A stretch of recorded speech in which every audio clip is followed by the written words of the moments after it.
Mr. Dr. Pedró. So welcome. Hi, how are you? We are looking very much forward for your presentation. So thank you for coming and joining us. Thank you very much. It's really a pleasure to be part of this conference, particularly because it is associated to a university that has gained enormous prestige at European as well as international level. So really, thank you very much. I just wanted to start with a very evocative image, which depicts a typical classroom, the one that many of us remember from where we were children, and also, the one that depicts possibly the daily experience of schooling of most of our children. Now, the question is, what's wrong here?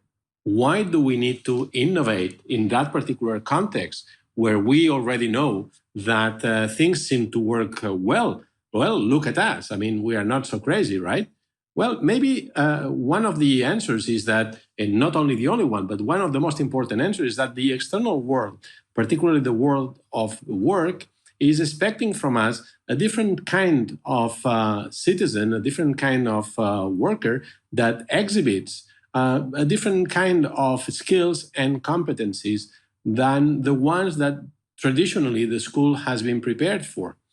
Simply look at this graph, which shows what are the expectations of UK companies when it comes to the skills that they expect from junior people they are now hiring. As you can see, one of the most important things now is problem solving. Now, let's look at the following. It's just teamwork, for instance. So to what extent do you think that our school system is really preparing our children for a world that expects them to be great problem solvers, great team workers? I mean, do you know of any exam? You remember any particular exam that you had to pass in which your capacity to work in a team was assessed? Well, that's certainly not my case. Now, let's following a little bit with the, sorry, it's okay, yes. Things should be working now.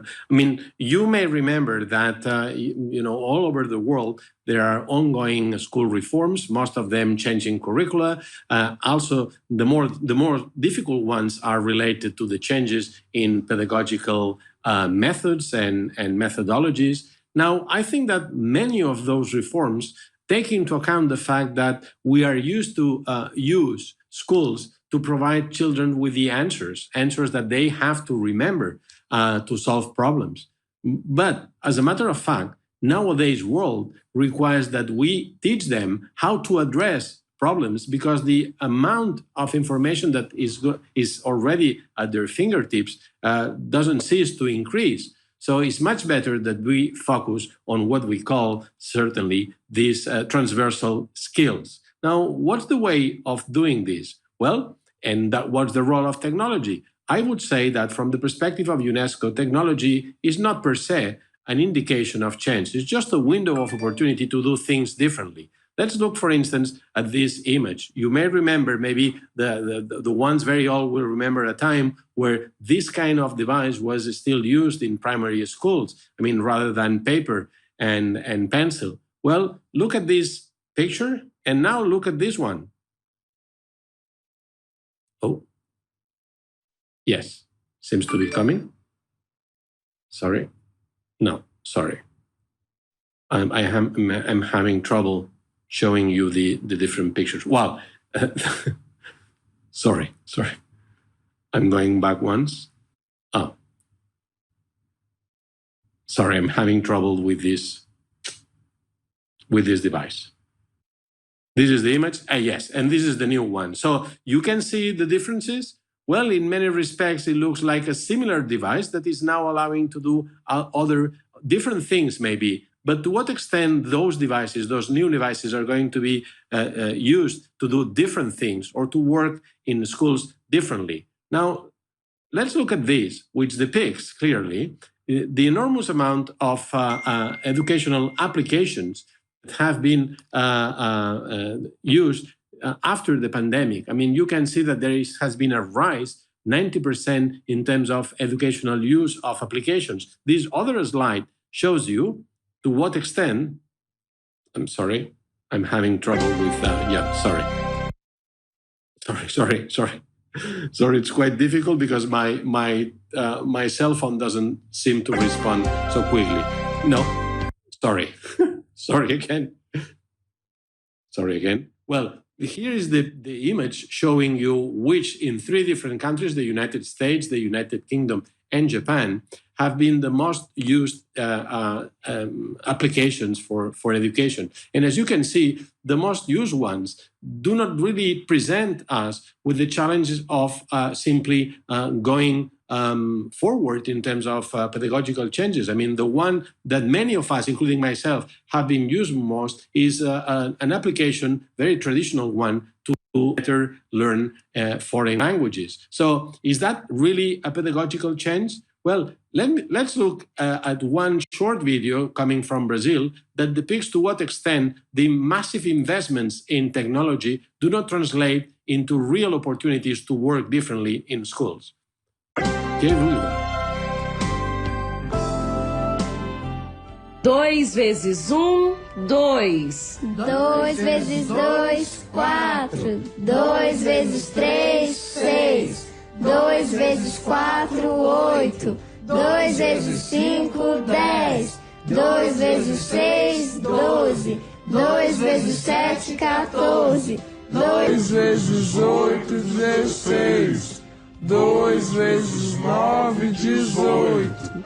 2 vezes 10, 20.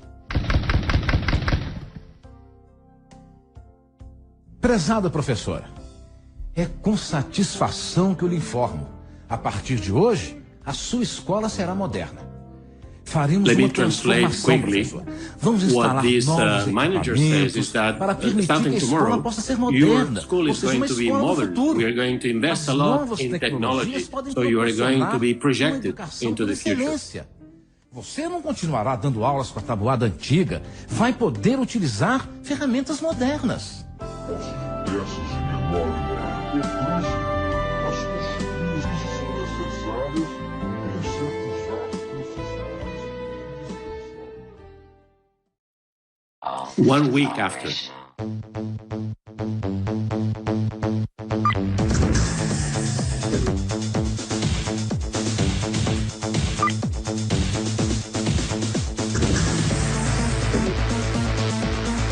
Dois vezes 1, 2.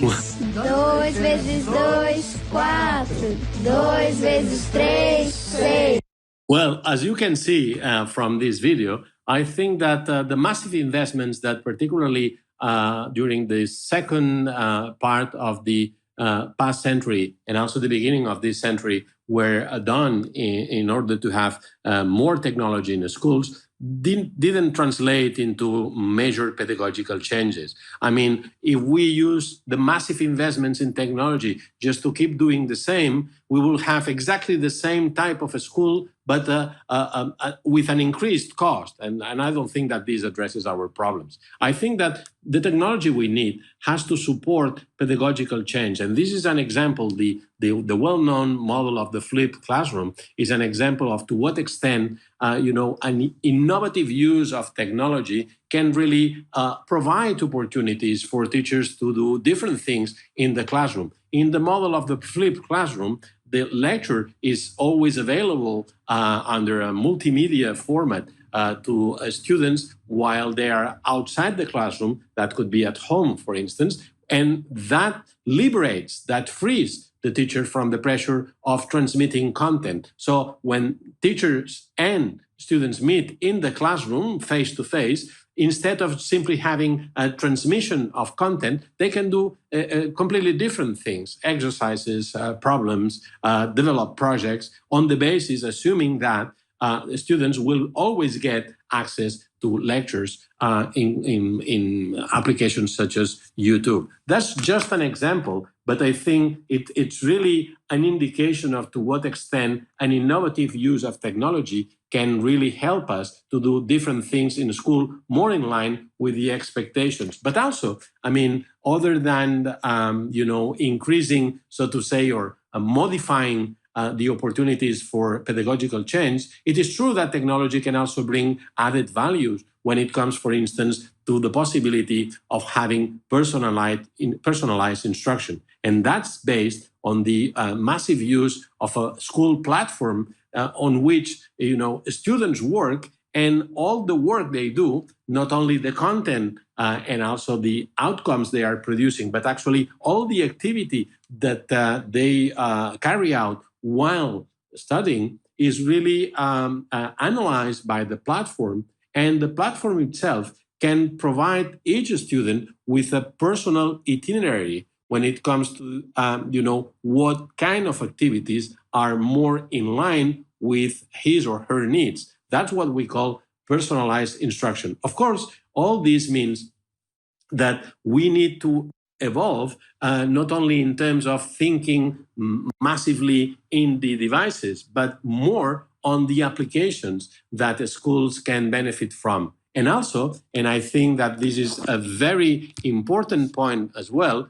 I think that we have to realize that in the end, even if the platforms that we already have make an intensive use of artificial intelligence, at the end of the day, what counts is really the front teacher, the teacher that is essential and will still become essential in the coming days when it comes to the transformation of schools. I think that it is very important to realize that one of the problems that we have when it comes to increasing the intensive use of technology to promote educational change in our schools is simply because the technology has been designed and promoted by companies that claim to know exactly what teachers need without working with teachers. And I think that we need to change a little bit the perspective, because at the end of the day, what counts are the needs of the end user. And when it comes to schools, the end users are mostly our teachers. So how many teachers do you know that are championing? How many teachers do you know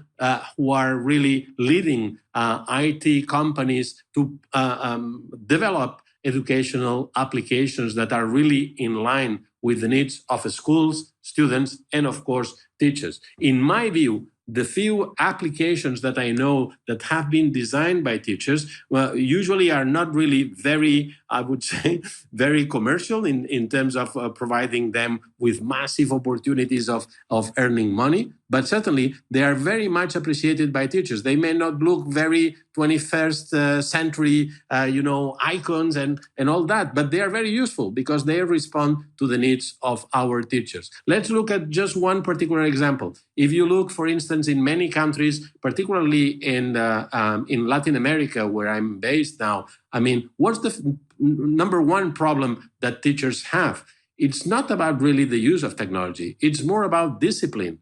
Their capacity to make sure that if they say that the lesson will start at 9 a.m., that they are really reaching that kind of a school or classroom climate that will allow them to start really working with their students. I mean, in some Latin American countries, the amount of time that a teacher in lower secondary schools needs to have that climate, disposition of attitudes by his or her students can be as high as 10 minutes. So it's 10 minutes each class every day, one day after the other, 1 week after the other, one semester after the other. Okay, so is there any app that can really help us to address? Well, probably there are ways in which some apps can help us. But I think that in the end of the day, I mean, what matters is the capacity of our teacher training institutions, of our governments, of the school head teachers to provide the teachers with the capacity to address what they need most. And I think that rather than asking us, how can we increase the use of technology, the question is, how can we increase the quality of the work that our teachers do all over the world? I think that this is the most important message. I think that the discussion about technology is simply the discussion about one tool. But in order to have this discussion to become really productive and promote change, we need to start by thinking that for the time being, the schools are extremely dependent on the quality of our own teachers. Thank you very much for your time. Thank you very much, Francesca. So let's a little bit extend the discussion. Then there are some ideas which say that if only we could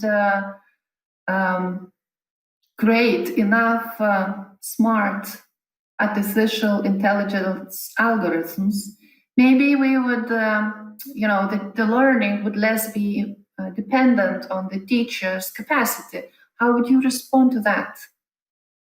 Well, I think that, I remember one science fiction writer who said many decades ago, if a teacher can be replaced by a computer, that means that he deserves so. I mean that if one teacher can really be replaced by a machine, that means that the added value of his work is nothing, it's null, right? Because it can be done by a machine. I think that that's where we can really see the added value of a teacher. And in some respects, the pandemic has helped us, to reassess the way in which we were evaluating what is going on in our schools. I think that for many decades we have been putting the emphasis on, on how far and how well our children were learning maths, science, and language, which is really important because, well, I don't need to extend myself. They are instrumental,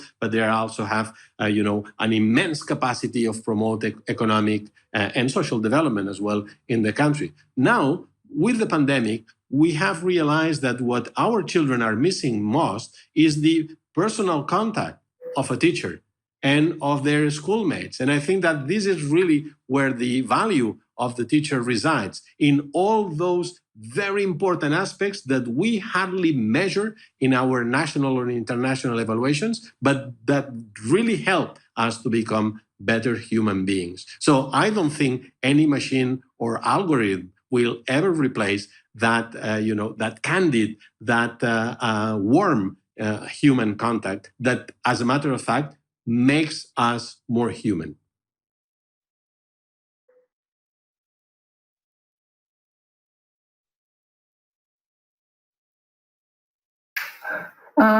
So you were started to speak about the huge global reforming. Most countries are doing reforms in education. I think you wouldn't find one country that is not reforming education. Where do you think the focus needs to be right now?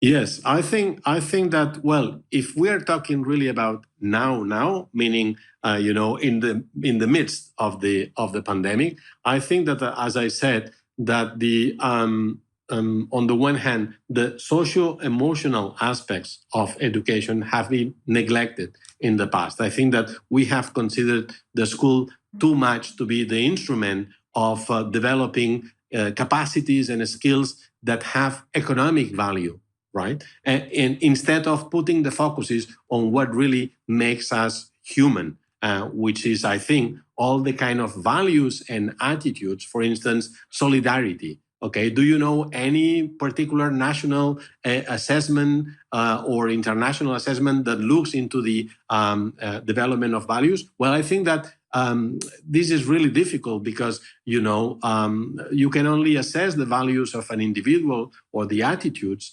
observing what he or she does. Okay, so that's possibly one of the most important issues that we have when it comes to measure. But I think that the most important thing is all the area of socio-emotional on the one hand, and on the other hand, the attitudinal and value-oriented behaviors that the schools are expected to promote as well. So I think that in this particular time, we need to focus on that without neglecting the excellent work that in particular the schools of your country are doing in maths and science and so on.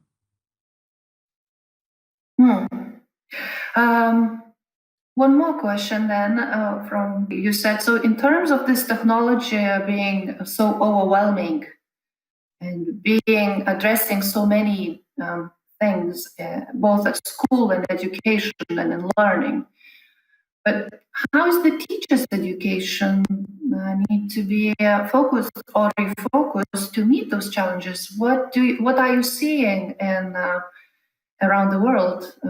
What is happening and what needs to be happen? What's difficult?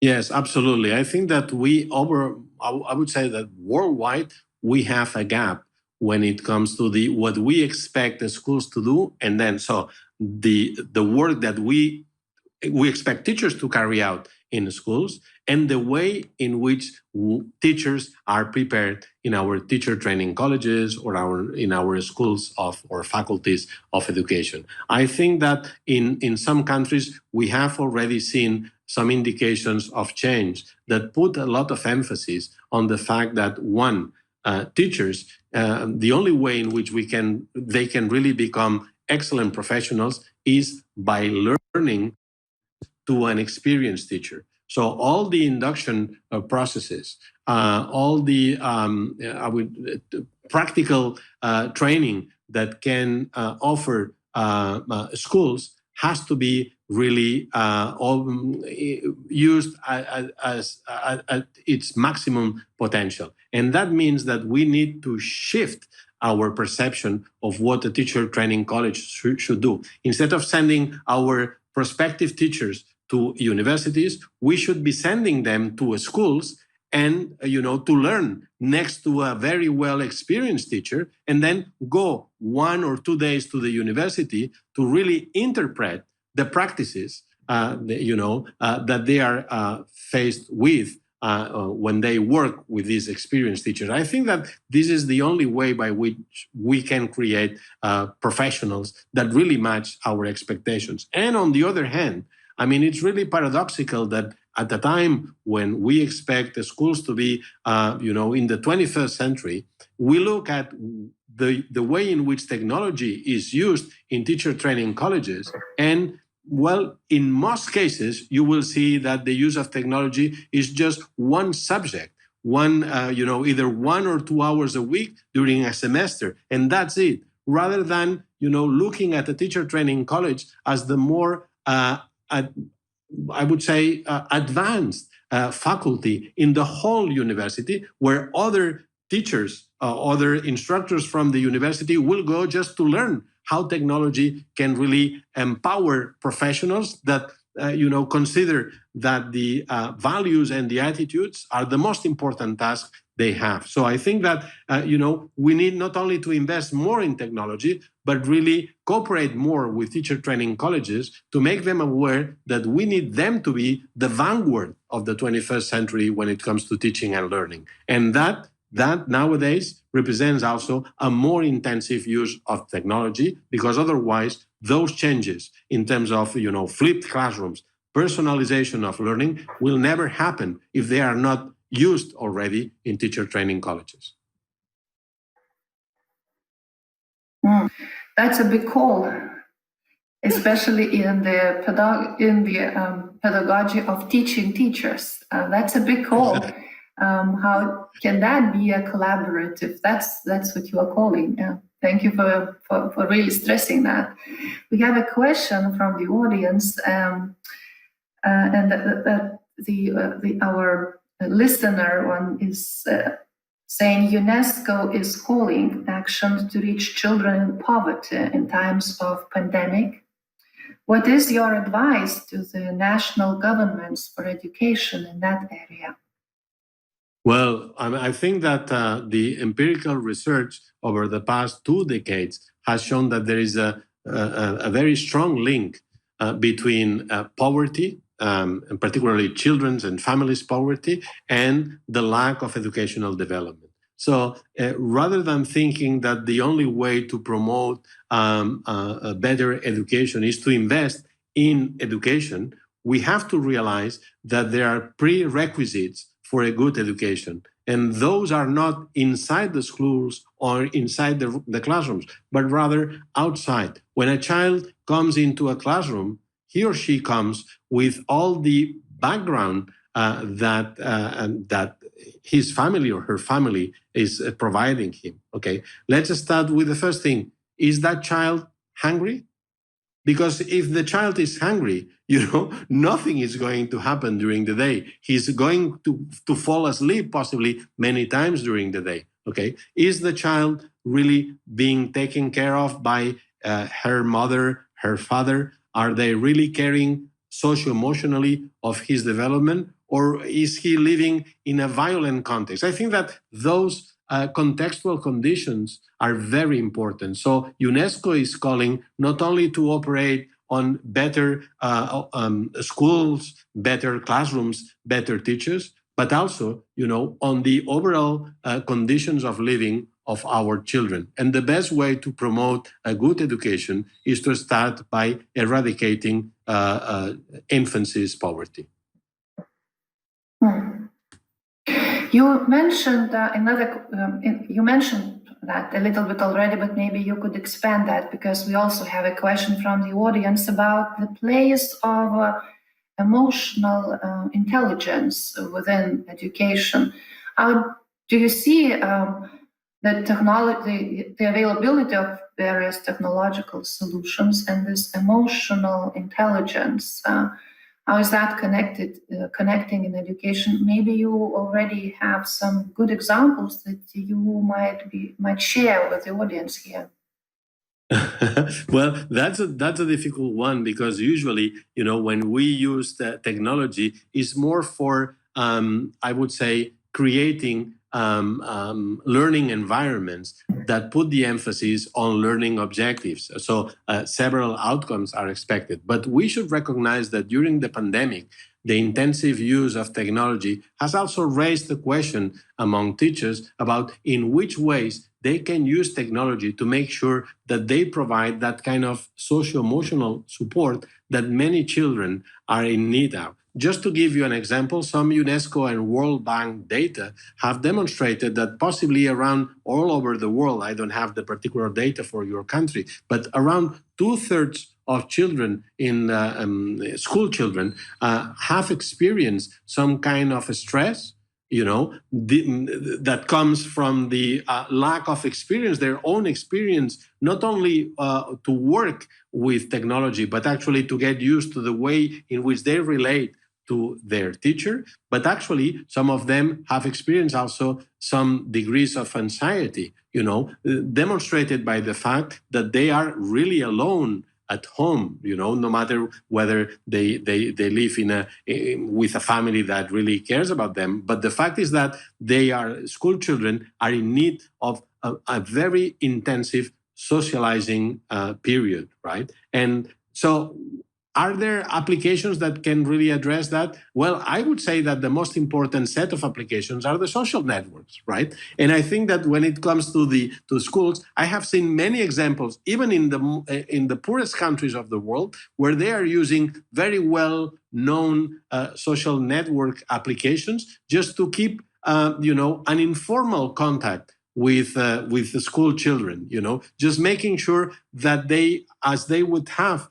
in the school, they also benefit from periods of play, of periods of when the talk is not about math, science, language, or history, but more about, what the most trendy topic in my city or in my neighborhood, what is happening outside, what is really the pandemic doing to our world, sustainable development, the environment. So many questions that are not really part of our, I would say, syllabi in the schools. But then, creative teachers have been able to use precisely existing social applications to do that. Now, the question that emerged with this is that, well, if a day has 24 hours and a teacher is expected to work, say 8 hours a day, right? When a teacher can find the time, and that's the problem, when a teacher can find the time to do additional work, well, I think that this is one problem that we're going to have in the future as well, because that personalization of teaching and learning that technology is now allowing to have, which many teachers have been experienced during the pandemic period, is, as a matter of fact, reminding us that it's not the same to be in front of a group of children rather than to be facing, a number, say 20, 25, 30 individual children that expect different things from me as a teacher, So probably the discussions about the social contract of teachers will be less based in the future about the number of hours you teach and more about the combination of the number of hours you teach, the discipline, and also the number of children you have to care for. Dear Dr. Francesc, thank you very much for joining us, for sharing your experience and for strong, and for the passion that you are showing for schools and subject. Really, thank you very much for joining.